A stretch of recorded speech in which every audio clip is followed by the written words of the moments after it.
Well, hi everybody, it's Doug. So today we have something rather interesting. This is Chaz's number one. Got this from Chris Capune, and I had seen on video that Chris had attempted but not been able to get this open. I have a full pick and gut video already in the can on this one. However, once I got it open, I found a couple of things, and I'm assuming it must have been damaged in transit or something like that.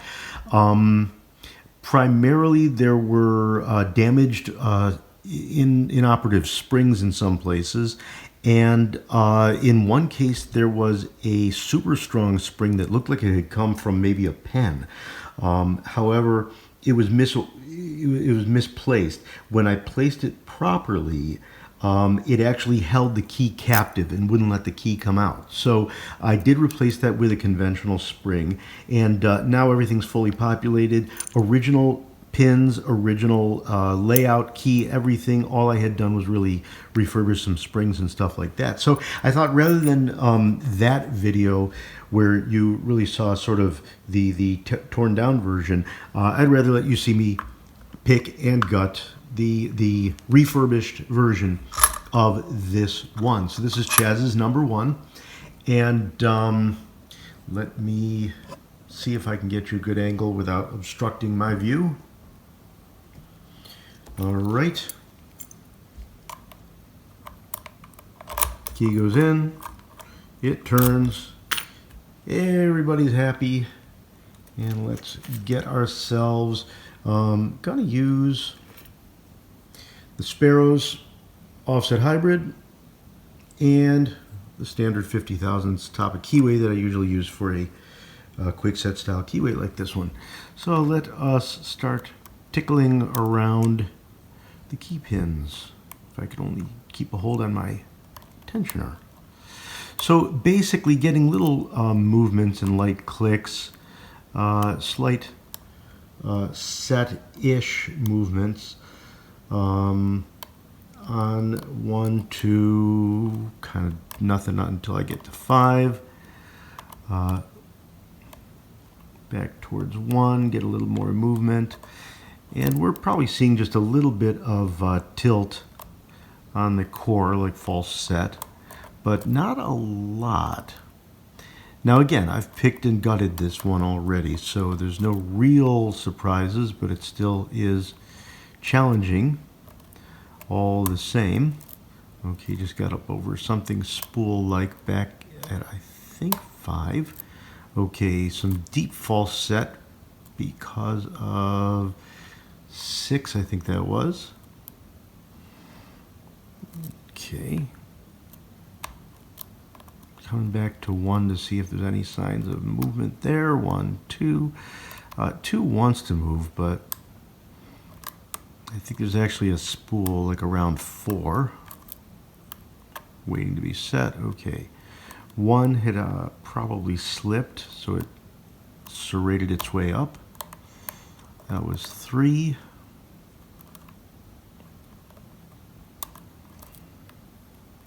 Slight click back up around 4. 1. Some clicks on 2. Okay, very deep false set there. 1, 2, 3. When you get the deep false set, every move counts, so you don't lose it.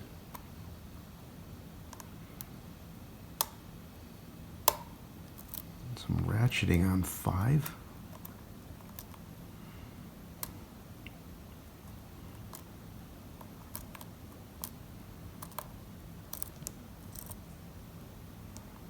Resetting that tension just a little bit. Okay, 1, 2, 3, 4,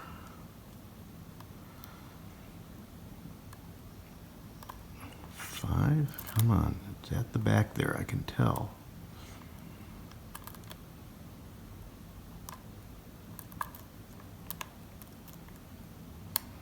Yeah, okay, some spooliness on 2.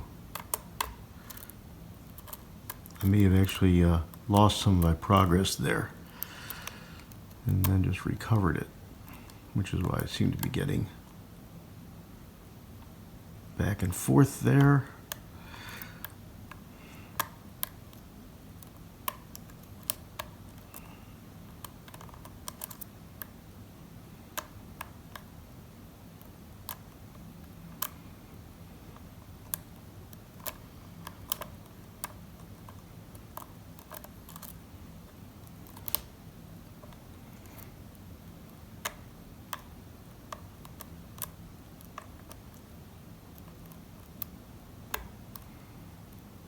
Okay, 1 seems set now. Kept falling down. 3, 4, 5.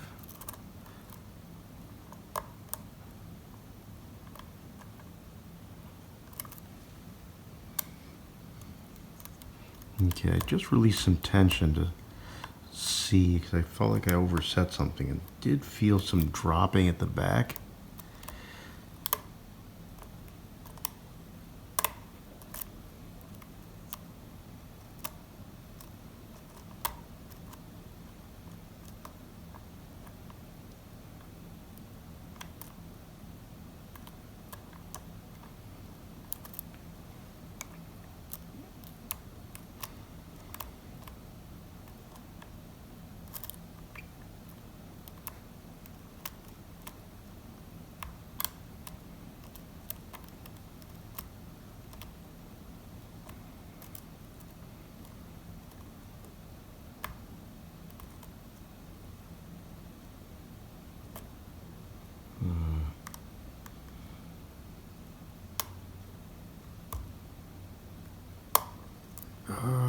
Almost there.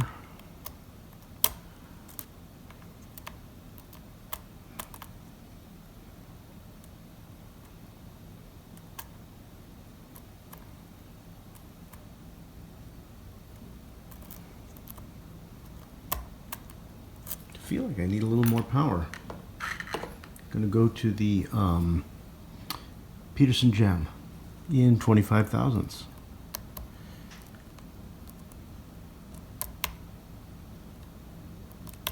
There we go. Alrighty. Wish I had thought to do that sooner. So, we are in. We have openage.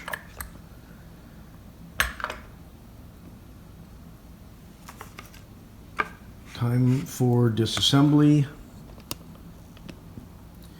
Get a little slightly different camera angle for you. And let me grab the screwdriver. Alrighty, going to lock it back up again because we have the key.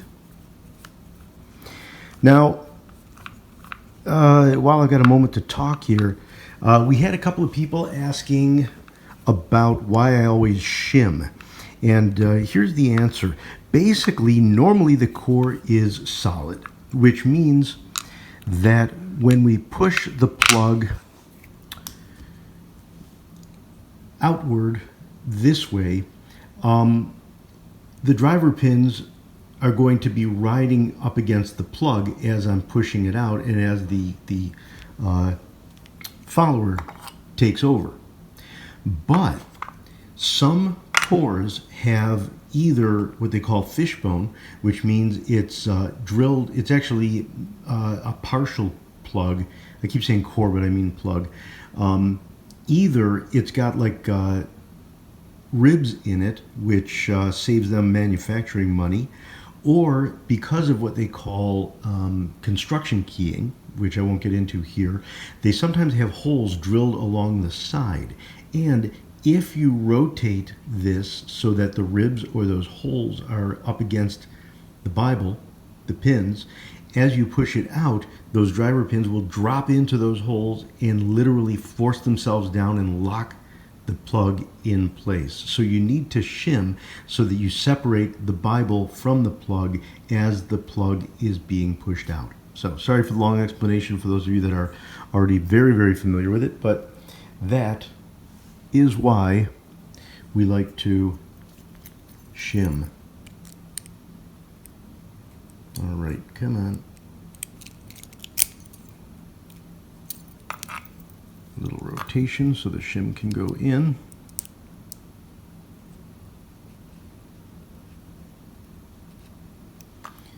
Follower time.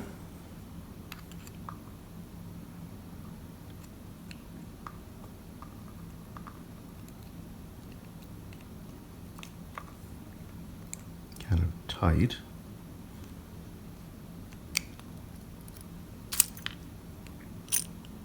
Okay, so basically, again, just to finish that, some plugs will have gaps right along here.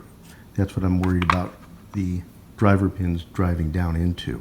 Okay, so taking a quick look in here, we've got one really interesting one. You'll see that second pin, kind of interesting, and actually, I think what's happened is that the pin has dropped out right here. And that's what your pin looks like. We'll inspect the plug just a little bit more in a minute. Let us carefully unload the plug. Pin 1 has had some work done. Pin 2 is not a pin at all, but actually a ball bearing, and it looks like almost a pin from a American lock or something like that. One of those smaller ones. 1, 2, 3, 4, 5, and 6. Quick look up at the plug. Yes, it definitely has threading in 1, 3, 4, and 6.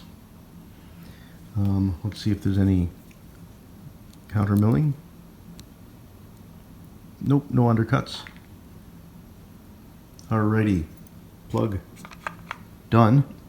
I'll get these straightened out later. Alrighty, up into the Bible.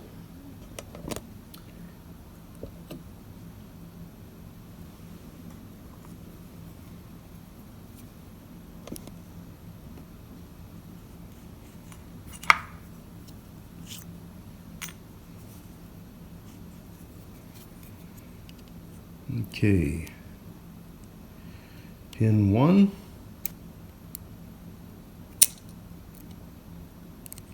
Is serrated.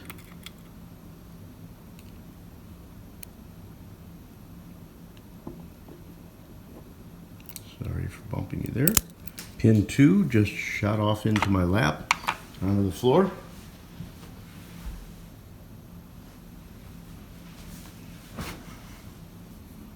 There's your pin 2. I'll inspect these closer momentarily.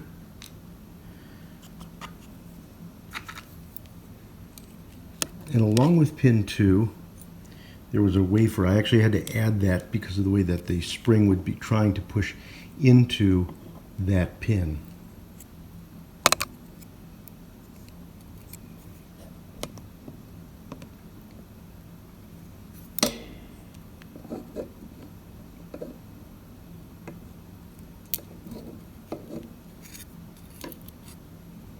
Okay. Pin numero tres, number 3, and let's reverse.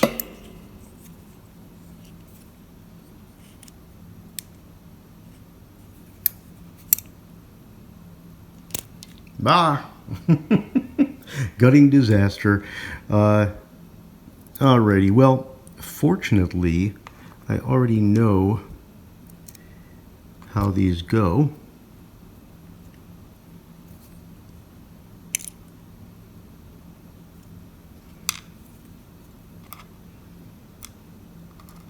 Basically just trying not to spend too much of everybody's time while I got this. Springs wise,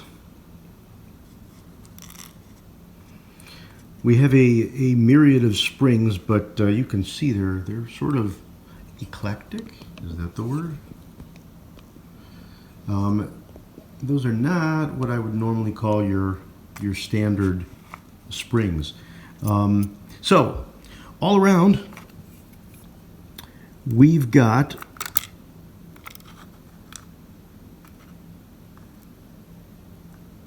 driver pins, or I'm sorry, key pins with some interesting work done on them.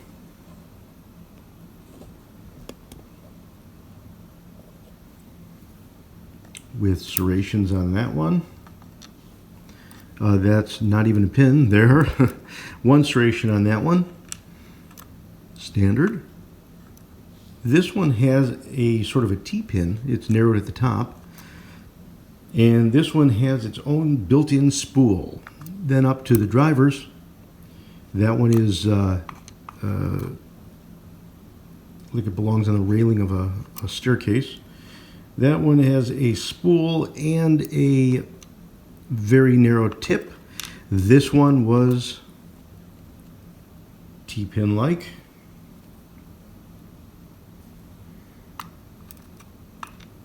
This one has just the serration at the tip. This one is actually, we've got a wafer to protect it from the spring, and then a very, very tiny pin. And then just a serrated sort of standard compared to these on number one. So there you go. That is Chaz's number one, refurbished. Thanks for watching. Comments welcome. Please absolutely let your friends know about our channel. Subscribe, like, comment, everything always welcome. Thanks everybody. Take care. Have a great one.